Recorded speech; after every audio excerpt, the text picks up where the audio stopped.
like to share the words of Rengyo Shongin. Since this is the words of Rengyo, it's not in collected works of Shinran. And Rengyo is the 8th head priest of our tradition. He's left tiny scroll in the shrine. Second to the left, that's Rengyo. Okay. But this is the words of Rengyo Shongin. So please join me in Gassho. Please put your palms together.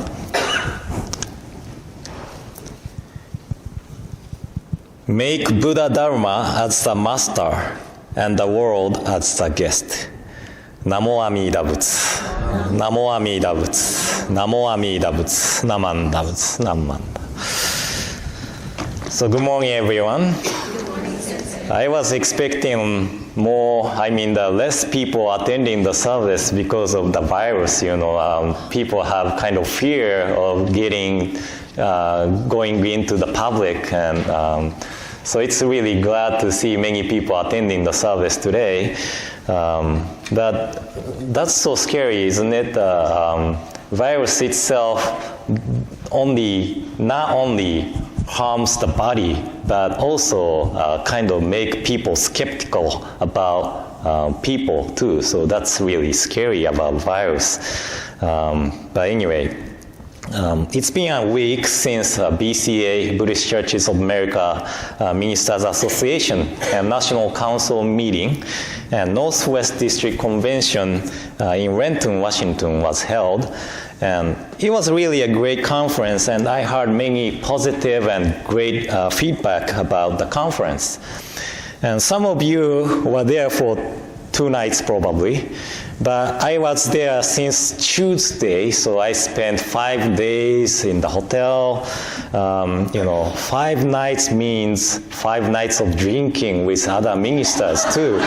That's really tough, So I felt it was really long week, and it was really great to be back home. And I'm not sure how many people read my message on the program at the convention, because that is the pages most of the people just skip it, right? But I wrote little about Rengyo Shongin, and our 8th head priest, Rengyo Shongin, from 15th century, wrote over 200 letters and encouraged followers to gather occasionally and discuss the teaching of Jodo Shinshu, the true essence of the Pure Land Way. This gathering was called Ko. And there was a lot of businesses we needed to discuss at the National Council meetings, but we are the group of Jodo Shinshu followers. So main focus should be listening to the teaching of Jodo Shinshu, that is teaching of Nembutsu. And in other words, Buddha Dharma should always comes first, and the other things follows if we live in accordance with Buddha Dharma. But some people try to use the Buddha Dharma to justify their own ideas or thoughts, That should be opposite. Buddha Dharma breaks our ignorance, darkness of relying on self-centered ideas and thoughts. So when we reflect our actions on Buddha Dharma, our ideas, our thoughts transforms. And that is why Rengyo Shongin is saying, make Buddha Dharma as master and the world as the guest. Actually this word of Rengyo Shongin probably came from Honen Shongin, the teacher of our founder Shinran Shongin. Honen Shongin said, make Nembutsu as the master of mind and the afflictions as the guest. Make the Nembutsu as the master of mind and the affliction as the guest. This world is a world of afflictions, blind passions such as greed, anger, and ignorance. And we all have our own ideas of what is right or wrong, so that if we encounter someone who have different opinions, we often argue, right? But center of Buddhist lives is Buddha Dharma. And when we make Buddha Dharma as the center of our lives, we begin to learn the importance of not always asserting or insisting one-sided viewpoint, but listen to the opinions of the others and respect each other's opinion. And it was Prince Shotoku. Do you remember which scroll is Prince Shotoku? Yes, far right. That is Prince Shotoku, who established the first constitution of Japan in 7th century. And first article of the constitution said, "Harmony is the greatest of virtue." Harmony is the greatest of virtue. That's national constitution.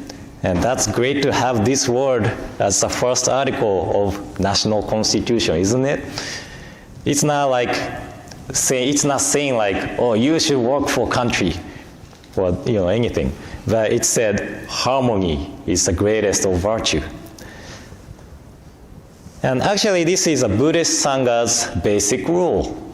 Sangha's harmony is one of the most important things.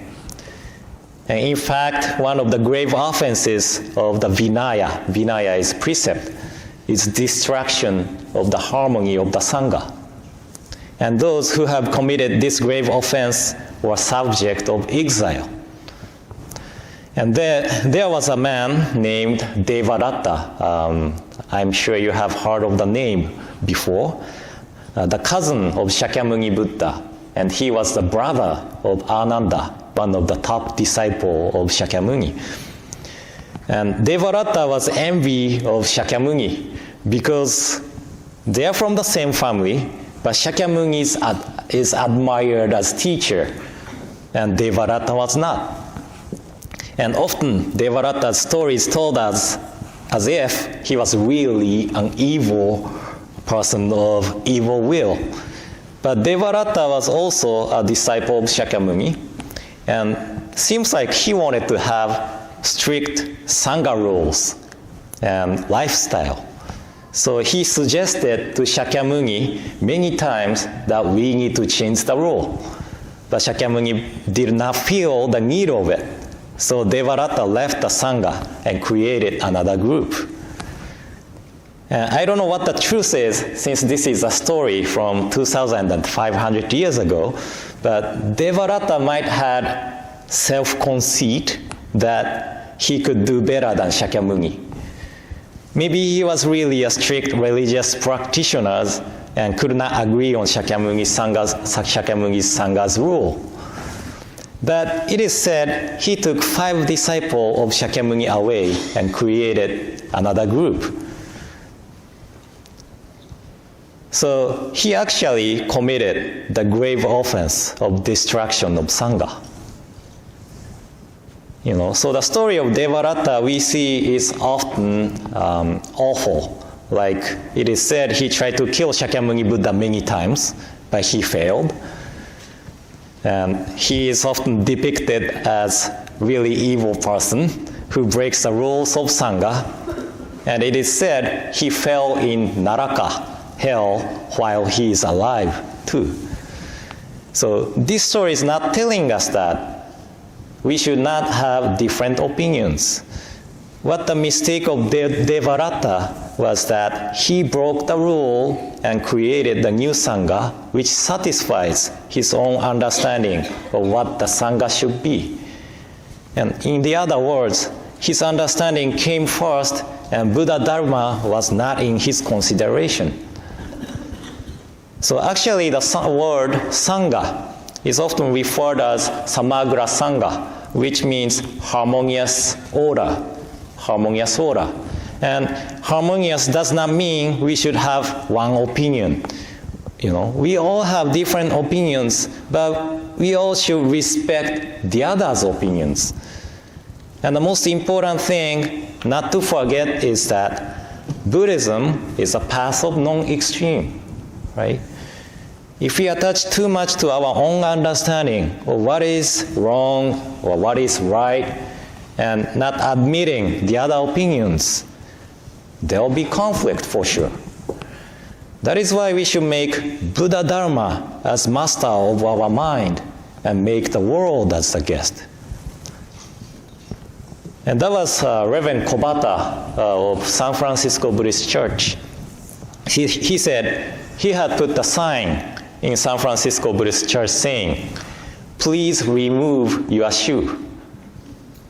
Please remove your shoe." And shoe doesn't mean the shoes. Shoe means the sect. So I don't agree that we should remove the shoe of the Jodo Shinshu because this is Jodo Shinshu temple to listen to the Jodo Shinshu teaching. But I agree that we should remove our shoe of self-centered ideas, of understanding of what is right or wrong. So we should remove the shoe of the religion or ideas called self-centeredness or self-centered shoe or ego shoe or something, But,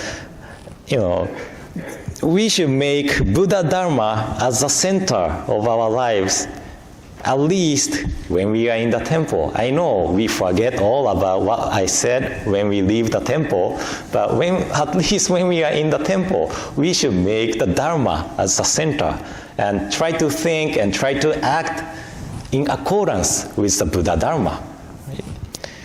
And there are a lot of things going on in the world, not only the virus, but political things too. But what I wanted to say today is that harmony is the greatest of virtues. And harmony does not mean we should have one opinions. It is okay to have different opinions, but not attach too much to it. And your right may be my wrong, and my right may be your wrong. So please keep Buddha Dharma as master of our mind and the world, self-centered understanding as the guest. So thank you all for coming today. And in closing, please join me in Gassho. Please put your palms together.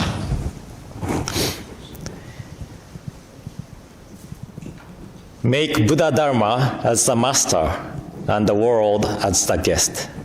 Namo Amida Butsu. Namo Amida Butsu. Namo Amida Butsu. Nammanda Butsu. Nammanda Butsu.